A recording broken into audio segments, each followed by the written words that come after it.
For more insight about China's educational reform, we're joined by Jiang Fanghua. She joins us now from New York. She's the founder of the Children's Cooperation Center. Education, I think we can all agree, in any country, it can really determine the future of your child and what direction they go in. So it's really important to get it right. Talk to me about the steps that China is taking to try and deal with this inequality in education. Thank you, Mike, for having me.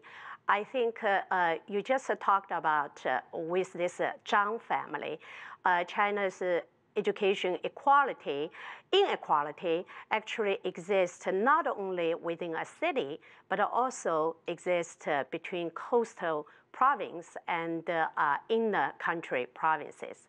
But let's take Shanghai as an example, which kind of like mirror the situation in Beijing. The inequality, the government tried to attack that problem with many different approaches.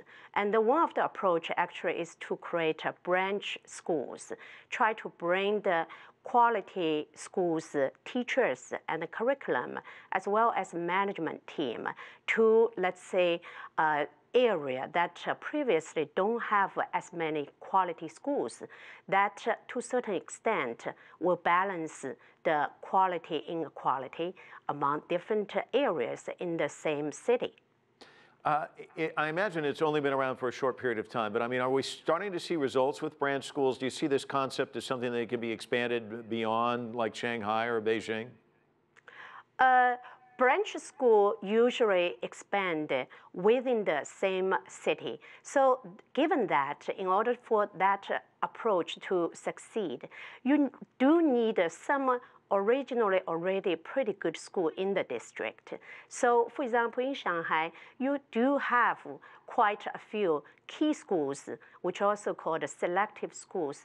For example, Fudan High School that affiliated to Fudan University.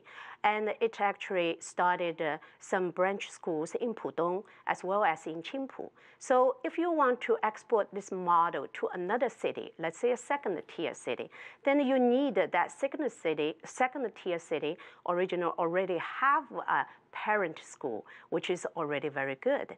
Then it can start to branch out.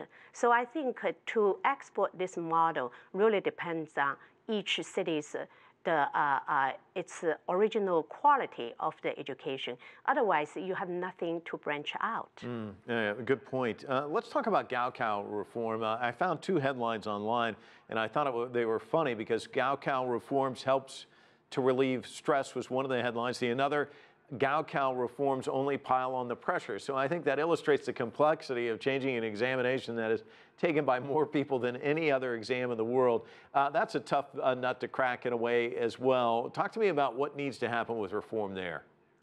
Yes, Mike, you pointed out correctly the paradox. And I think the government and the school authorities, they have all the intention to make a Gaokao reform so that students and the families will sustain much less stress. Let's take a look at 2017 Gaokao reform, which we actually witnessed two pilot programs in Shanghai as well as in Zhejiang. And this Gaokao pilot program provides two aspects of reform. One is actually expanded the non-core subjects from one non-core subject to three non-core subjects. The other one is actually extended the testing date from a single Gaokao date to the whole high school 3-year period.